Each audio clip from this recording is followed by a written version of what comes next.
João. Bom, retomamos aqui para um novo contato com o pré-candidato do DEM a prefeito do Recife, porque ele está na cidade do interior aí e não está boa a internet dele. Vamos ver se a gente melhora com a nova conexão. Ele vai procurar uma posição melhor, onde ele se encontra, para ver se a gente consegue fazer uma live melhor hoje com o pré-candidato do DEM a prefeito do Recife, Mendonça Filho. Muito bem. Magno, Agora... desculpa aí, mas infelizmente conexão não é uma coisa para todo mundo, não. Tá Agora ouvindo? melhorou. Melhorou? Agora melhorou bem. Melhorou a conexão, melhorou o som. Tá? Ótimo. Então, vamos começar de novo. Eu gostaria de saber por que o senhor é candidato a prefeito do Recife. Bom, Magno, como eu te disse, eu tenho uma história de vida, nasci na cidade, amo o Recife e, ao mesmo tempo, o Recife tem grandes desafios, né? Uma cidade que sempre foi líder na região Nordeste, sempre teve expressão a nível nacional e perdeu muito espaço nos últimos anos, nos últimos 20 anos, sob os governos do PT e do PSB. Recife não avançou na área da educação, uma cidade hoje que perde para Teresina, no Piauí. Do ponto de vista de saúde básica, é uma cidade que, infelizmente, também deixa muito a desejar. Na área de infraestrutura, nós temos aí um déficit do ponto de vista de ações na área de infraestrutura brutal. Nenhuma grande ação foi realizada nos últimos anos, salvo o projeto da chamada Linha Verde, que foi executado com o nome Via Mangue, no governo João Paulo. E, finalmente, a gente também tem uma cara do Recife que ela, infelizmente, tem, eu diria, algo muito triste, que é a chamada capital do desemprego. A cidade que anda de costas ao empreendedorismo, à oportunidade de trabalho, à prosperidade, à geração de riqueza. Então, você tem, em qualquer frente que você analise, Recife hoje é uma cidade, infelizmente, abandonada. Uma cidade que tem um potencial gigante na área do turismo, na área do lazer, na área da tecnologia, da informação. E eu acredito que, dada a minha experiência, 30 anos de vida pública, honrada, séria, respeitada e, ao mesmo tempo, também competência comprovada do ponto de vista administrativo, eu tenho algo a cooperar e a contribuir para o desenvolvimento da cidade do Recife. Bom, como é que o senhor está vendo aí esses escândalos no Recife com o dinheiro da pandemia sendo desviado, superfaturado, em contratos sem licitação, respiradores de porcos e tudo mais? Bom, Magno, você sabe que eu fui uma das primeiras pessoas do mundo político a apontar esse problema relativo aos respiradores de porcos na cidade do Recife. Chamou a atenção o fato, primeiro, de que para você superar esse momento da pandemia crítico que afeta a saúde das pessoas e a questão do atendimento de saúde básica, é necessário que você tenha uma infraestrutura de saúde adequada para justamente conseguir dar o suporte de que as pessoas tenham acesso à rede de saúde pública. A partir da avaliação de que existia um número enorme de pacientes, de pessoas com necessidade de acesso a UTIs e que não estavam tendo esse acesso garantido por parte do governo do Estado, a saúde estadual e também da Prefeitura do Recife, e acompanhando aquela propaganda na televisão da Prefeitura do Recife, nós fomos investigar um pouco dessas empresas e chegamos à tal da Juvanet, que foi a empresa denunciada, inclusive saiu uma notícia no seu blog, a primeira notícia pública sobre esse assunto foi publicada por você, indicando algo muito suspeito no ar. Um contrato de dispensa de licitação na ordem de 11 milhões de reais. Essa dispensa de licitação de uma empresa que tinha um capital de apenas 50 mil reais e fornecendo até 500 respiradores, o que seria essencial para socorrer as famílias e as pessoas necessitadas de acesso às UTIs da capital pernambucana. E quando a gente mergulhou para investigar, nos deparamos com uma empresa que não tinha registro na Anvisa e cujos testes de avaliação dos equipamentos foram feitos exclusivamente e tão somente em porcos, o que é uma coisa lamentável. Outras apurações ocorreram e denúncias também por vários parlamentares, inclusive a deputada Priscila Krause, envolvendo operação de aquisição de cestas básicas, de compras de EPIs, inclusive luvas com valores superfaturados e de empresas fantasmas, e até as ONGs envolvidas na organização dos hospitais de campanha são ONGs que não tinham condições de funcionar. Eu me lembro muito bem de uma delas, a Humanize, que celebrou um contrato de 69 milhões de reais, salvo engano, cuja sede se localiza em Cajueiro Seco, um bairro do município vizinho de Jaboatão dos Guararapes. Ou seja, um quadro que é um quadro, para mim, extremamente devastador do ponto de vista de notícias de corrupção. E não é por outro motivo que a Prefeitura do Recife já foi alvo de 3 operações da Polícia Federal, 2 no mesmo dia, o que é uma desmoralização para qualquer governante, para qualquer cidade, ainda mais a cidade do Recife, que sempre teve uma tradição de seriedade e de respeito ao dinheiro público. Que tipo de crime o senhor classifica desviar e superfaturar dinheiro que era para salvar a vida de quem está sofrendo nos hospitais? Bom, eu acho que o ato de corrupção ele tem que ser punido com rigor da lei. Agora, você imaginar um ato de corrupção praticado no meio de uma pandemia, para mim, é algo assim abominável, né? Eu, inclusive, disse... Criminoso. Criminoso ao extremo, né? Porque criminoso, qualquer ato de corrupção já o é. Agora, você praticar um crime de corrupção no meio de uma pandemia... É hediondo. Isso é um crime hediondo. Hediondo. É um crime hediondo e que deveria ser punido com a maior radicalização possível do ponto de vista de Código Penal. Não é aceitável que um governante, ou que administradores públicos, ou que pessoas envolvidas no serviço público possam estar diretamente associadas a atos de superfaturamento, peculato, falsidade ideológica, fraude em licitações, como, infelizmente, indica as primeiras investigações realizadas por parte da CGU, do TCU e da própria Polícia Federal. Bom, se eu falar nessa questão do crime hediondo, eu gostaria de saber a opinião do senhor a respeito do seguinte. A gente viu uma operação no Rio de Janeiro, que o governador lá está correndo o risco, inclusive, de ser caçado, né? Bateram realmente na casa do governador. A gente teve uma operação da Polícia Federal no Pará também, que pegaram o governador do Pará. Mas aqui no Recife, a operação não pega o prefeito do Recife. Pega o secretário de saúde, pega os operadores, alguém com gráfica e tudo mais.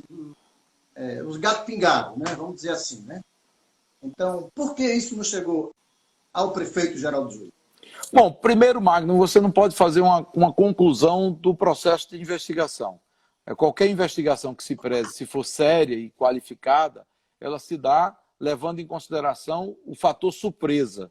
Ninguém indica exatamente quais os caminhos da apuração em si. Eu tenho certeza que cruzamentos estão existindo com relação aos dados de COAF, muito trânsito de recursos envolvendo as compras governamentais, é aquela expressão que ficou conhecida a partir dos americanos, que foi muito usada durante as investigações da chamada Operação Lava Jato, que diz o seguinte: follow the money, ou seja, siga o dinheiro, acompanhe o dinheiro, siga o dinheiro, que você vai chegar o destino final dessa montanha de recursos desviados a partir das operações nebulosas envolvendo aquisições de bens e serviços a partir da Prefeitura da cidade do Recife. Para mim, aqui não tem nenhum intuito de bancar o julgador. Você me conhece, sabe que eu sempre fui um homem público que zelou o dinheiro público.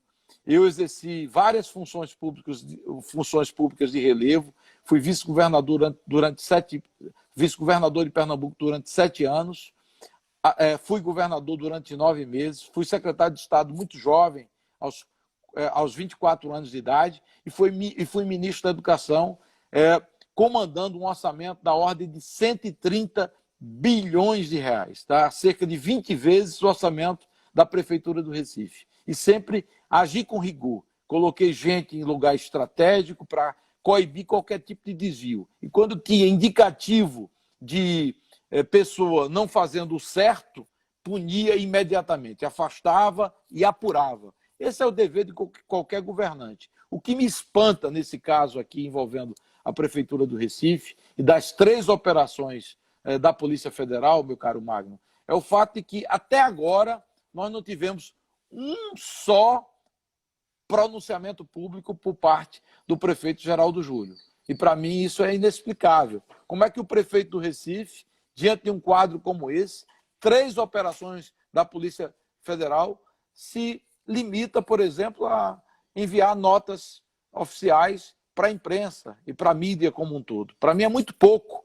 Há necessidade de um posicionamento público por parte do prefeito. Há necessidade de explicações com relação a esse episódio. Há necessidade de demissões, porque ninguém está aqui falando de bobagem. Aqui está se falando de superfaturamento na aquisição de luvas, como denunciou a deputada Priscila Krause. Está se falando em aquisição de respiradores sem aval da Anvisa e testados apenas em porcos. Não foram poucos respiradores, 500. Foi pago mais de R$1 milhão. O prefeito disse, não, mas o dinheiro já foi devolvido. Se alguém cometer um crime, por exemplo, de roubar um carro, e ele se arrepender e devolver o carro, ele não deixa de ser criminoso, não. Vai ter até algum atenuante, mas aquele ato criminoso, ele tem que ser apurado. É assim que a legislação penal funciona, e é assim que você estabelece um rito de punição para quem pratica algo errado dentro da sociedade, e ainda mais errado envolvendo recursos públicos. Isso cabe um processo de uma comissão parlamentar de inquérito na Câmara ou diretamente um pedido de impeachment? Bom, esse pedido de uma CPI na Câmara já foi requerido por parte de um vereador. Eu acompanhei essa semana o vereador Jaime Asfora solicitando o recolhimento de assinaturas para a instalação de uma CPI. Eu acho que é muito bem-vinda. Aliás, a Câmara Municipal do Recife, infelizmente, deu uma demonstração de que não estava muito atenta a cumprir a sua missão constitucional e legal de fiscalizar os atos do prefeito. Tanto é que houve, no início da pandemia, a iniciativa da formação de uma comissão para acompanhamento da questão da pandemia e fiscalização dos atos praticados pela Prefeitura do Recife.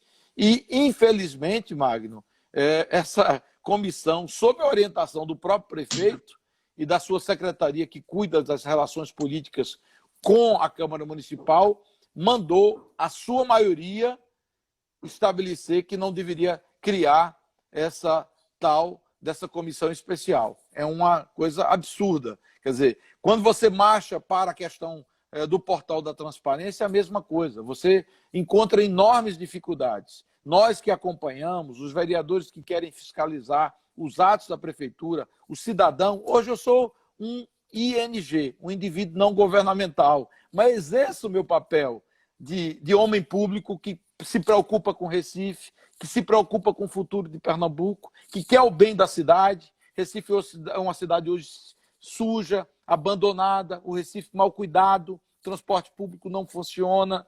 Aquilo que estava projetado para funcionar no médio e longo prazo, eles interromperam, como é o caso do corredor exclusivo de transporte urbano, o BRT, um absurdo. Depois aí de centenas de milhões de reais investidos no BRT, simplesmente desliga da tomada, passa a mudar o tipo de ônibus e desativar um sistema que custou uma enormidade de recursos públicos aos contribuintes do Recife e de Pernambuco. Então, é esse quadro que, para mim, precisa mudar. O desejo de mudança em Recife, no Recife, ele é flagrante, ele tá latente. Qualquer cidadão dessa cidade hoje está insatisfeito com o transporte, com o trânsito, com a indústria da multa, que infelicita e persegue o motorista, que dobrou o valor da arrecadação de 18 para 19, 2018 para 2019.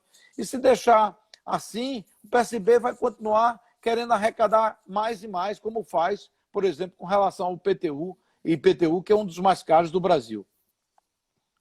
Lá no Rio de Janeiro, meu caro Mendonça Filho, lá no Rio de Janeiro, o senhor falou aí na comissão parlamentar do inquérito que seria um bom caminho, mas lá no Rio de Janeiro, eles foram direto para o pedido de impeachment. Bom, isso não me cabe fazer essa avaliação. Essa é uma tarefa da Câmara de Vereadores. O que eu estou fazendo e pedindo, e vou insistir com isso, é que todos os atos praticados no que diz respeito às aquisições, despesas realizadas no âmbito do combate ao Covid-19 no Recife sejam apuradas. A gente tem aí hospitais de campanha que sequer foram utilizados plenamente. Quando nós começamos a denunciar a questão dos respiradores há 30 dias atrás, Magno, a gente tinha apenas 36% das UTIs funcionando, o que significa dizer 64% das UTIs do Recife não funcionavam por falta de respiradores. Isso é um abuso. E aí eu me senti agredido como cidadão pernambucano. Na televisão, a propaganda da Prefeitura, da Administração Geral do Júlio, dando conta de um mundo maravilhoso, como se tudo tivesse resolvido. Eu sei que é difícil, muita gente quer juntar. Eu não sou uma pessoa que se coloca de forma insensível. A gente tem que reunir, buscar, eu digo, a adesão da sociedade num momento de enfrentamento, muita gente com perdas de vidas na família, muita gente adoecendo, sofrendo. Esse é o meu propósito, sempre foi desde o primeiro momento. Agora, por outro lado, é meu dever, sim, também como cidadão, como o seu, como qualquer um de nós que se preocupa com os destinos de Pernambuco e da coisa pública dentro do nosso estado, da capital do nosso estado, que as coisas andem dentro da lei, que se respeite o dinheiro público, que se atenda à população em primeiro lugar e que não se faça da pandemia um ambiente de vocalização apenas de uma propaganda que tem um caráter de alavancar a prefeitura do ponto de vista eleitoral. Não é esse o propósito. O propósito é atender o povo e fazer com que a gente possa superar esse momento de adversidades. O senhor foi governo com DEM e PMDB, com Jarbas Vasconcelos, foi vice de Jarbas Vasconcelos, PMDB no governo. Depois do PMDB veio o PSB com Eduardo Campos, a gente viu que o PSB foi envolvido na Operação Lava Jato, ocorreram outros escândalos aqui, com enchente, Operação Torrentes, e agora essas operações envolvendo o dinheiro da Covid-19 e tal. Só acha que o PSB está se configurando em Pernambuco e no plano nacional como um partido da corrupção? Eu acho que o PSB saturou em Pernambuco, claramente. Pernambuco já não aguenta mais o PSB. O PSB domina a Prefeitura do Recife, duas administrações, aí eu digo exclusivas com Geraldo Júlio, portanto, 8 anos. Nós tivemos 3 gestões do PT, com apoio, inclusive, parte do período, substancial do período do PSB, ou seja, o consórcio PT-PSB, e eu acho que é tempo de mudar. Se você perguntar a um jovem, Magno, que, por exemplo, ele ingressou na faculdade hoje, com um pouco mais de 18 anos de idade, ou com 18 anos de idade, ou aquele que está concluindo um curso universitário, um jovem de 30 anos, 28, 29 anos de idade, ele não tem nenhuma experiência de vida no Recife que não seja a experiência de uma gestão de PT e PSB. E eu acho que a alternância de poder é básico. Quando você tem um grupo político se perpetuando, onde se coloca o processo eleitoral em primeiro lugar, em detrimento do interesse da população, evidentemente que você começa a cometer abusos, erros absurdos. O PSB, eu tenho que reconhecer uma coisa, é especialista em montar estrutura para ganhar a eleição. Eles são, eu diria... Eles sabem fazer eleição com fraude, comprando todo mundo? No abafa, na operação abafa. Eu também não sou leviano, porque qualquer, eu diria, acusação que eu faça nesse instante com relação a um ponto ou outro, eu tenho a obrigação de demonstrar isso legalmente. Mas está claro que o propósito de quem está hoje nos governos do PSB e principalmente na Prefeitura do Recife é ganhar a eleição a qualquer custo. Ocorre que hoje, quando você consulta um cidadão de classe média, um profissional liberal, ou mesmo alguém que mora em Casa Amarela, no Ibura, ou em Campo Grande, no Chié, Santa Amaro, você vai se dar conta de muita gente hoje não aguenta mais as administrações do PT e do PSB, querem mudança. E a mudança com segurança, mudança com experiência, mudança sabendo qual é o rumo que você vai trilhar, que passa por avanço na área de saúde. Se você tivesse uma saúde pública de qualidade na ação preventiva, você teria tido outro resultado. Não é que você teria impedido a pandemia de ocorrer dentro da cidade do Recife. Eu não sou leviano para acusar algo nesse nível, apontar algo nesse nível. Mas, com certeza, as cidades que foram melhor preparadas pela saúde pública, melhor estruturadas, se deram melhor na pandemia. E aí você pode ver aí a contra-argumentação do PSB, isso é um problema nacional. Se você fizer a proporção de mortes por grupo de 100 mil habitantes, Recife vai estar dentre as 3 a 4 principais capitais do Brasil. Está aqui muito próximo de nós, uma cidade que você conhece, que é Salvador. O prefeito ACM Neto deu show, mostrou resultados concretos. Salvador tem praticamente o dobro da população do Recife, um território também, uma área territorial maior do que o Recife. Uma cidade também pobre, que tem uma periferia cheia de morros, muita gente sofrendo, muita gente com dificuldade e se saindo muito melhor do que o Recife. O que é que se explica isso? Gestão, qualidade na saúde pública. Se você for para o lado da educação, a mesma coisa.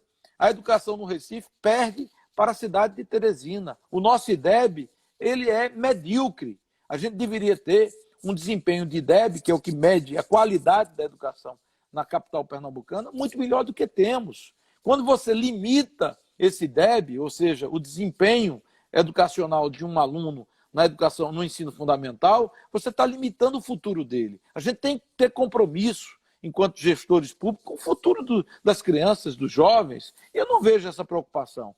Empreender na nossa cidade é um desafio terrível, Magno. Pergunta ao empresário que quer abrir uma loja ou um construtor que quer realizar uma obra na nossa cidade. É uma corrida de obstáculos. Eles não dão sossego. É a indústria da taxa também, taxa ambiental para tudo, taxa de toda ordem e a burocracia que reina e que impede que você possa empreender na cidade do Recife. E quando você impede o empreendedorismo, você dificulta a geração de oportunidade de trabalho. E não é por outro motivo que o Recife se coloca hoje como a capital nacional do desemprego. Nessa pandemia, o estado de Pernambuco foi recordista de desempregados. Não que não ocorresse desempregos gerados pela pandemia, mas não precisa ser primeiro lugar, não precisa você estar no top, dentro das principais cidades, e esse, para mim, é um defeito de origem do PSB, que não gosta de quem produz, que não gosta de quem trabalha, que quer realmente colocar a população subjugada a partir de um governo que opera a máquina estendendo os laços e o número de cargos comissionados, de trabalhadores terceirizados apenas para aliciar vereadores, candidatos a vereador, para que eles possam ter a maior massa possível para controlar o Recife a partir da periferia. Quem vai dar o grito de independência nessa eleição, e esse grito vai ser a classe média, mas é um grito que está ecoando nos 4 cantos do Recife, em qualquer lugar da cidade, no Cordeiro, no IPSEP, na Imbiribeira, onde quer que você ande, há uma sensação, há uma postura, um desejo muito forte de mudança. E isso vai ocorrer nesse processo eleitoral. Eu tenho certeza absoluta de que a oposição verdadeira, autêntica, a nossa oposição unida, vai ganhar essa eleição. Pois é, o senhor falou nesse Recife aí, com esse quadro aí que o senhor traçou de muita dificuldade, de abandono, e projetos que têm que ser tocados com muita coragem, tem um poder de líder no plano nacional e tal. A gente vê que o PSB está colocando um jovem, me parece de apenas 25, 26 anos. O senhor acha que ele estaria preparado para ser prefeito do Recife? Bom, Magno, esse é um julgamento que não é um julgamento meu, né? Esse vai ser um julgamento do recifense. Mas qual é o projeto que João Campos defende? É o projeto de continuidade ou de continuismo dos governos do PT e do PSB? Manter o poder pelo poder? Um projeto que não legou ao Recife nada de extraordinário do ponto de vista de horizonte futuro, de atividade produtiva, turismo, de infraestrutura, nada foi realizado. A marca de Geraldo Júlio no PSB no Recife e do PSB no Recife é a marca da mediocridade, não tem nada de impactante. É isso que ele quer defender e está defendendo publicamente? É para isso que ele quer ser eleito? Quer dizer, eu acho a trajetória dele é realmente curta, até por conta da própria idade. Ele ocupou uma função pública, foi chefe de gabinete do atual governador de Pernambuco, ponto, e é deputado federal.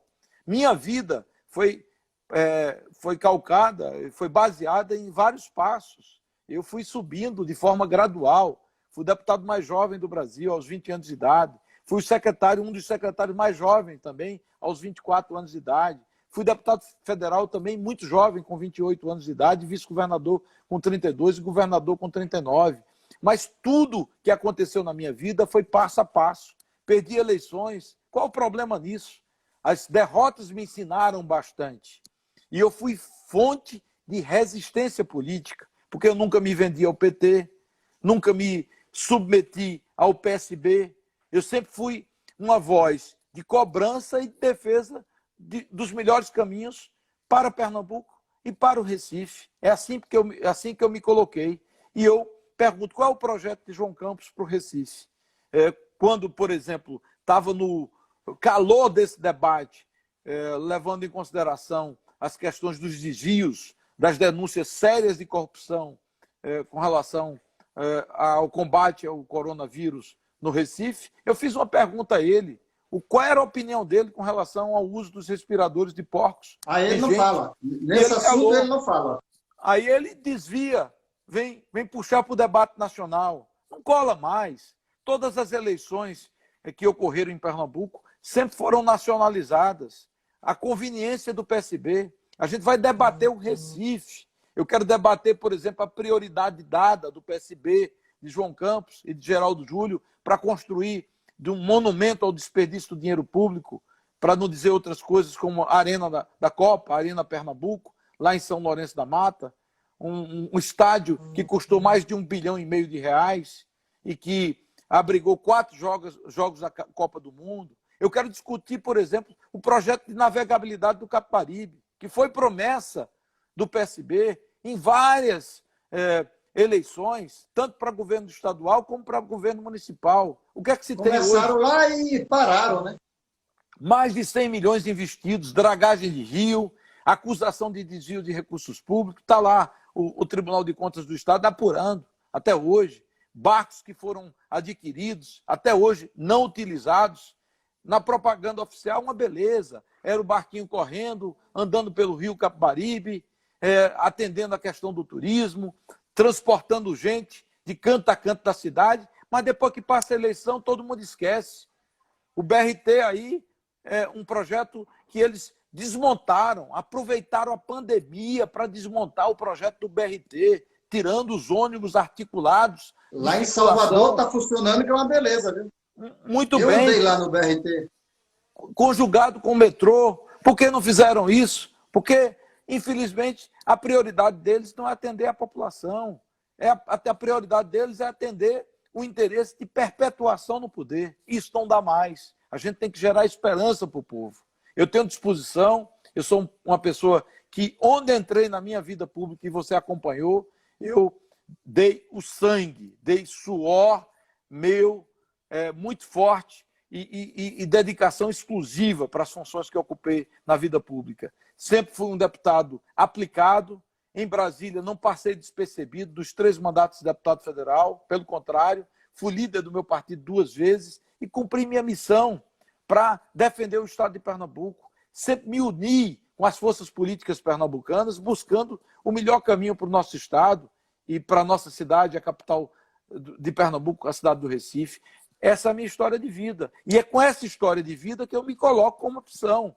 Também não me coloco como opção inevitável, não. Eu não sou o bambambam, aquele cara que se acha, não. Eu estou à disposição da oposição. mas tenho disposição de luta. Eu acho que temos nomes expressivos, com tradição de luta dentro do nosso campo, outras novidades, que eu respeito a todos. No caso aí, Daniel Coelho, que já disputou 2 vezes a Prefeitura do Recife, muito bem-vindo, pessoa qualificada, não tenho nada a dizer dele.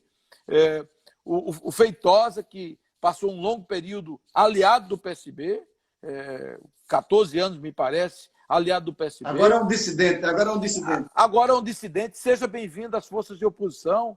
Patrícia Domingos, que é a delegada, que é uma pessoa também qualificada, que foi punida porque estava apurando denúncias de corrupção envolvendo os governos do PSB, também tem o meu respeito. E a gente vai chegar nessa discussão. Marília Reis, o senhor não faz referência a Marília Reis? Ela não está no campo da oposição também? Veja bem, está no campo da oposição, mas não é o nosso campo. Eu tenho respeito pela pessoa de Marília, tá certo? Eu não posso dizer nada da pessoa de Marília, muito pelo contrário. Eu tenho até uma relação pessoal de respeito mútuo com ela. Gosto muito do pai dela, Marcos, que é uma pessoa de bem, que eu tenho também uma admiração pessoal expressiva, mas ela sempre transitou num campo diferente do meu.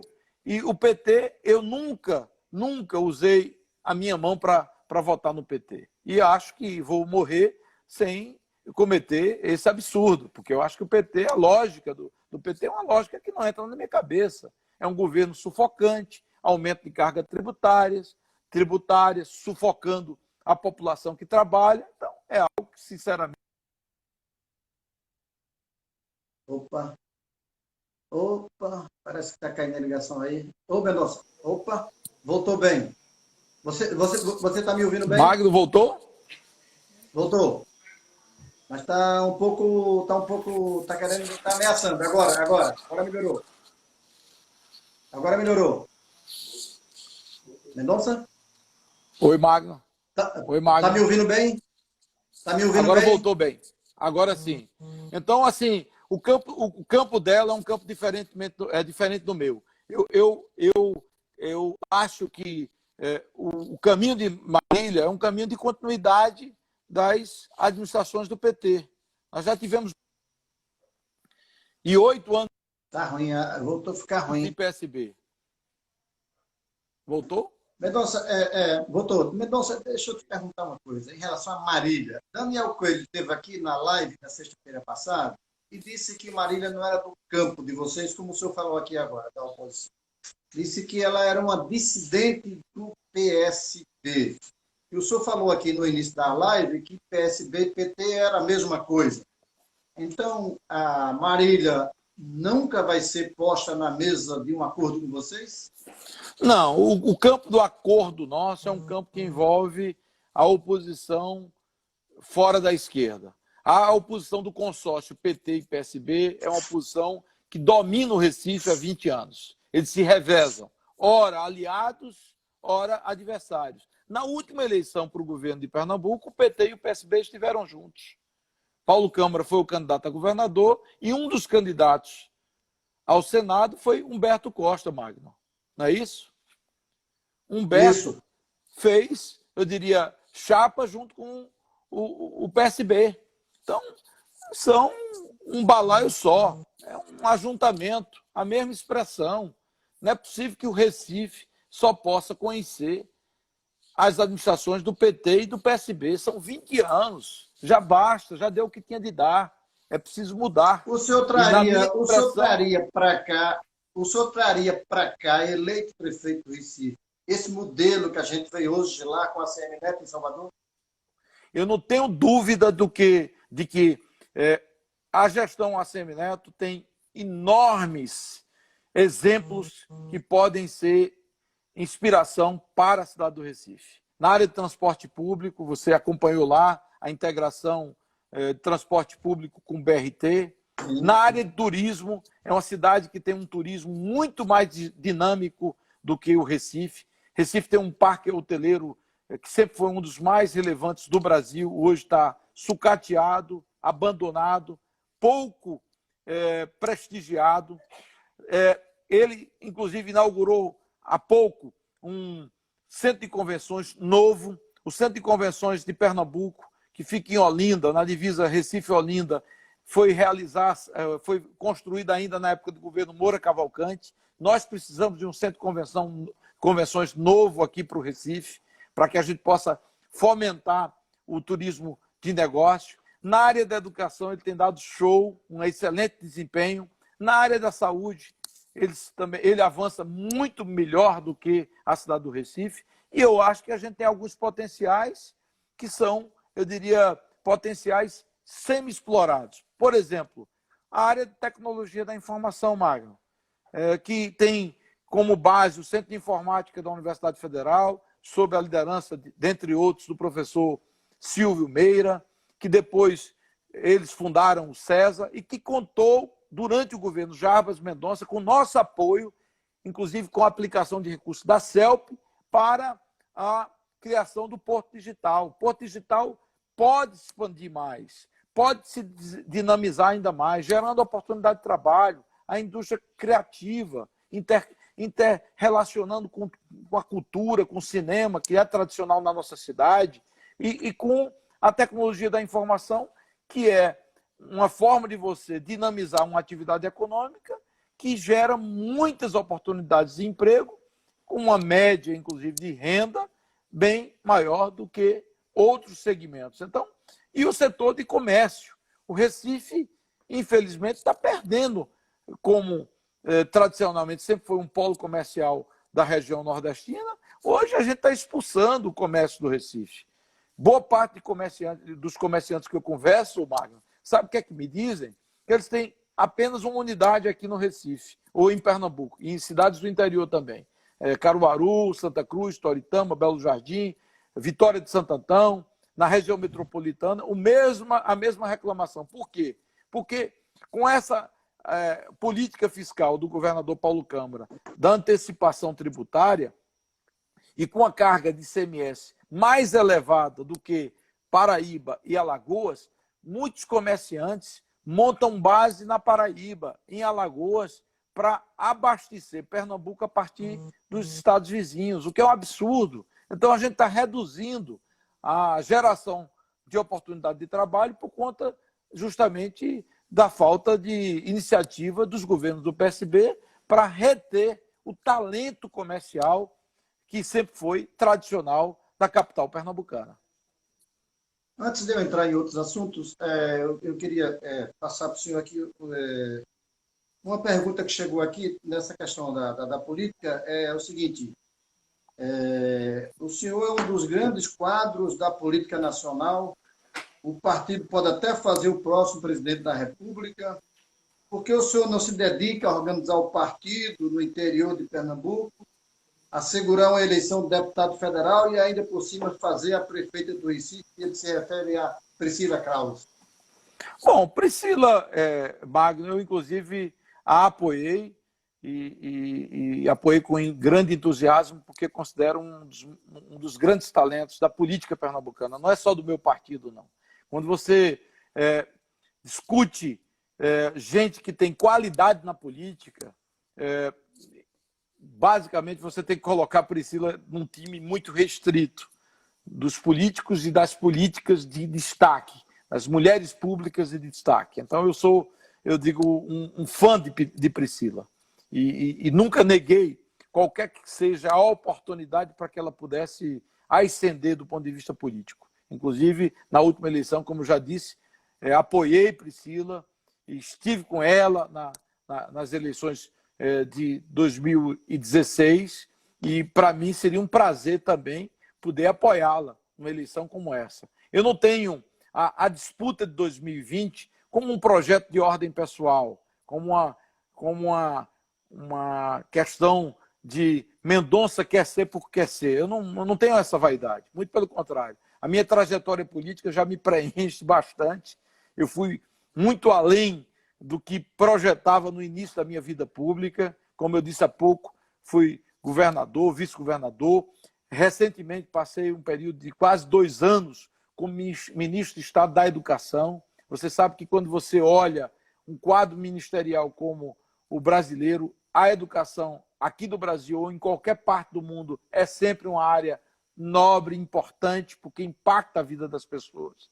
E eu não quero, eu diria, que essa discussão com relação à hipótese da minha candidatura, a alternativa da minha candidatura, possa se parecer um projeto de ordem pessoal. Eu só serei candidato se, porventura, for uma candidatura que venha a somar no seio da oposição, se venha a ter o sentido de agregação daquilo que nós representamos. Nós temos líderes políticos relevantes que estão ao nosso lado, digo, dessa frente oposicionista. Eu destacaria, além dos nomes que estão considerados aí para a disputa, que eu já mencionei, eu poderia agregar também o nome de Armando Monteiro, que é líder do PTB, Ricardo Teobaldo, que lidera o Podemos, agregaria o nome de Bruno Araújo, que lidera o PSDB, os irmãos Ferreira, Anderson e André, com o PL e o PSC, e a partir dessa constelação de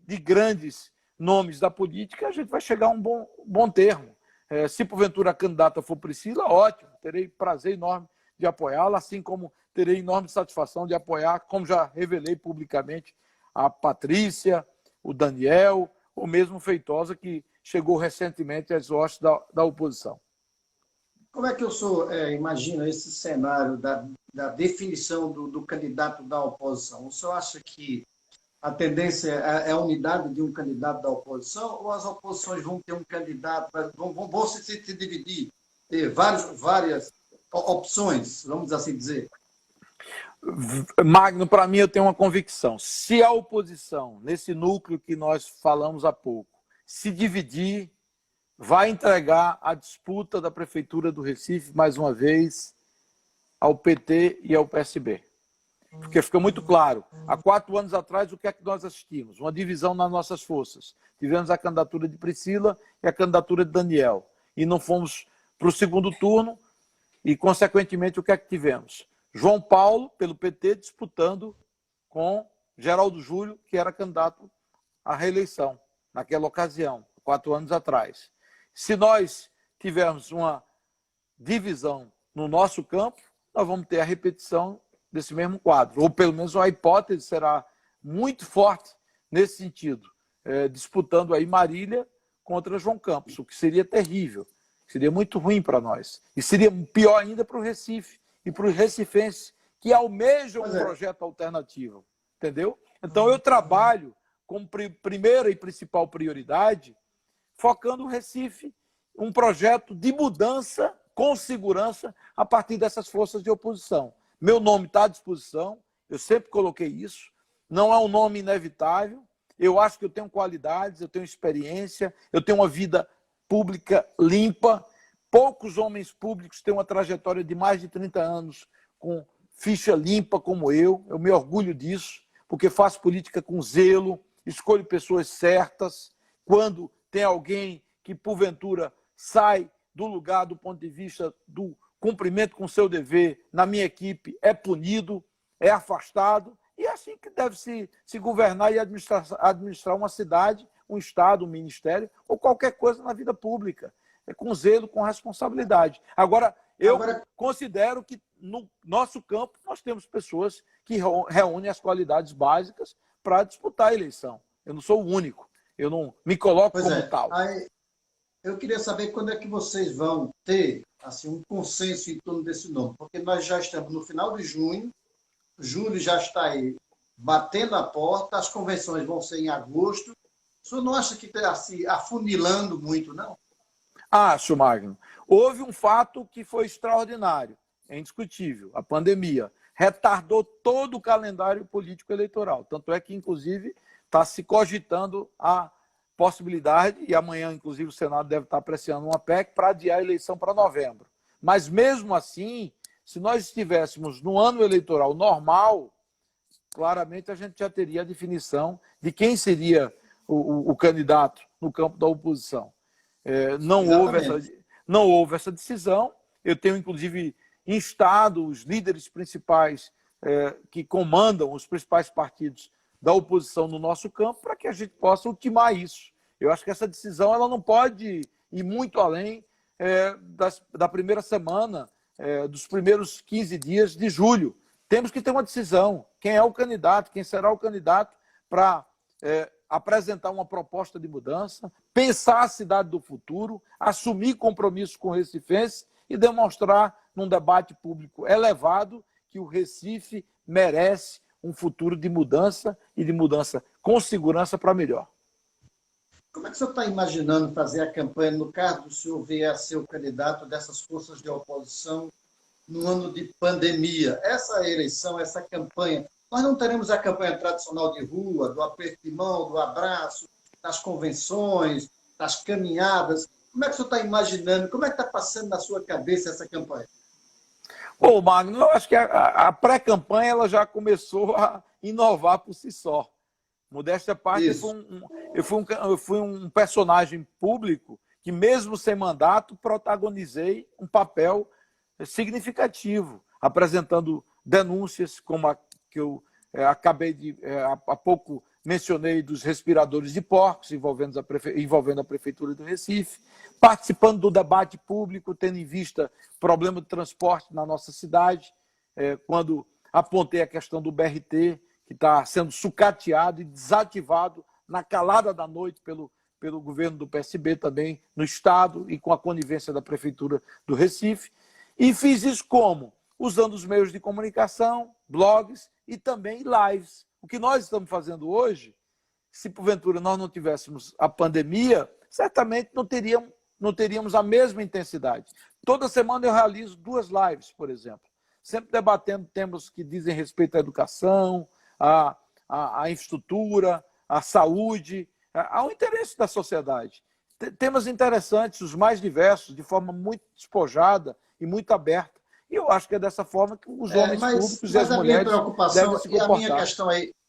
A minha questão aí, Mendonça Filho, é o seguinte, porque essa é uma eleição que é um tiro no escuro, né? Assim, para vocês que estão fora do poder. Eu imagino, para quem está no poder, principalmente o PSD, que tem as 2 máquinas aqui, a máquina da Prefeitura do Recife, a máquina do governo do Estado, e é uma campanha que não vai ter rua e tal e tudo. E o senhor disse no início aqui da live que eles aprenderam a fazer eleição, a fazer campanha. O senhor não acha que eles levam vantagem por ter essas 2 máquinas? Levam, mas assim, o fato de você ter máquina pública não garante a eleição, né? Aquela operação abafa deles não vai funcionar mais, porque a gente vai se preparar para ela. Uma coisa é você ter uma estrutura, ou 2 estruturas de governo com a oposição dividida. Se a oposição estiver coesa e unida, torna mais difícil a missão por parte do atual governo, entendeu? Então, tem um quadro que é um quadro bem diferente. Eu acredito, sinceramente, que as chances da oposição são chances muito significativas. E quando for para o embate, claro, nós vamos levar essa eleição para o segundo turno. E no segundo turno, nós vamos ganhar essa eleição. Eu tenho convicção, pelo que eu sinto, nas conversas pessoais com cidadãos do Recife, na interação nas mídias sociais, esse desejo de mudança ele vai se fazer presente. O recifense cansou do PT, cansou do PSB e vai mudar a chave e dar oportunidade a novos líderes, novas figuras públicas para que a gente possa mudar a realidade da capital pernambucana. Deixa eu levantar algumas questões, eu queria que o senhor respondesse bem rapidinho, coisa bem objetiva. Centro do Recife, Recife Antigo, o que é que o senhor pensa do Recife Antigo? Está abandonado. Resgatar o centro do Recife Antigo, voltar o Recife Antigo como dos bons tempos. Muitos restaurantes, limpo, com segurança, dando oportunidade ao turismo e dando oportunidade às pessoas a trabalhar com tranquilidade. Hoje você não pode andar no centro do Recife porque você é assaltado. O mau cheiro toma conta do centro do Recife. Não é uma sala de visita. O centro do Recife tem que voltar a ser a sala de visita para você trazer um turista de fora para nos visitar. E a gente vai transformar de volta o centro do Recife num palco que seja aberto ao turismo, ao entretenimento, ao lazer, à cultura da nossa cidade. Boa Viagem. Hoje é um cemitério, é uma praia morta. À noite ali, Boa Viagem não tem absolutamente nada. O que é que o senhor pretende fazer em relação à Boa Viagem? Boa Viagem precisa ser recuperada. O calçadão mal cuidado, os quiosques todos danificados, os comerciantes insatisfeitos, o comércio em Boa Viagem também anda de mal a pior. Enfim, também outro grande cartão postal. A praia de Boa Viagem foi considerada durante um longo período a praia urbana mais bonita do Brasil e mais agradável, mas ela precisa ser bem tratada, bem cuidada, porque lá não é um ambiente só para o rico, para a classe média alta, não. O pobre frequenta a praia, o homem da periferia, a mulher da periferia vem à praia, e aquele ambiente tem que ser um ambiente bem cuidado para recepcionar turistas, gerar empregos e oportunidade, inclusive para o ambulante, que hoje está desprestigiado e desprezado pela administração do PSB. Como destravar o trânsito do Recife? Bom, você tem que investir em infraestrutura. A cidade do Recife não tem investimento em infraestrutura. O último grande investimento que a cidade do Recife teve na área de infraestrutura foi o projeto de Roberto Magalhães da Via Verde, que se transformou em Via Mangue. Nada mais do que isso. Você tem lá a ponte da Iputinga, que liga os dois lados da cidade a partir do Monteiro, está parada, cheia de ilegalidades, está com problemas no Tribunal de Contas do Estado, uma ponte que é uma obra relativamente simples de engenharia. E o que é que foi feito? A 17 de agosto, totalmente, eu diria, congestionada, o trânsito caótico. Se você anda pela Rui Barbosa, a mesma coisa. Então, não tem opção de você fazer com que o trânsito melhore se você não tiver transporte público para a população de qualidade. Eles estão acabando, inclusive, com o BRT. E, ao mesmo tempo, Bom, vamos encerrar. Eu queria agradecer a sua presença aqui, dizer que a campanha está começando. Se o senhor for realmente o candidato da oposição, nós vamos nos encontrar aqui em novas lives. Obrigado, Magno. Parabéns para você. Sucesso. Paz e saúde para todos que nos acompanharam aqui. Viva o Recife! Viva o Recife!